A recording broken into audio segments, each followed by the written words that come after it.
একটা আপু কমেন্ট করেছে ঈদের পাঞ্জাবি আগেই পড়েছে। তো মানে ঈদে একটা নতুন ড্রেস পরতেই হবে, আর আমি ঈদের আগে পরে ফেলছি জন্য এটা পুরাতন হয়ে গেছে, এটা আমি আর ঈদে পরতে পারবো না। এই ধরনের মন মানসিকতা কেন আপু? যারা ঈদে নতুন কাপড় পায় না তাদের কি ঈদ হয় না?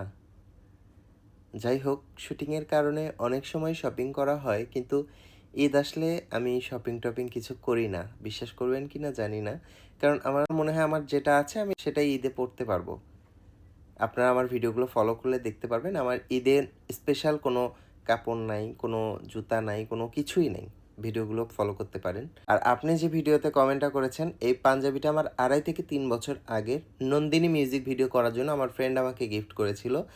আর আমি ঈদে এবার যে পাঞ্জাবিটা পরেছিলাম, এটা আমার বোন গিফট করেছে। আমি ঈদের নামাজের ভিডিও শেয়ার করেছিলাম, অবশ্যই দেখেছেন আপনি। ওকে, ধন্যবাদ। এই ধরনের মন মানসিকতা থেকে দূরে থাকুন যে পাঞ্জাবি আগে পরলে সেটা আর ঈদে পরা যাবে না।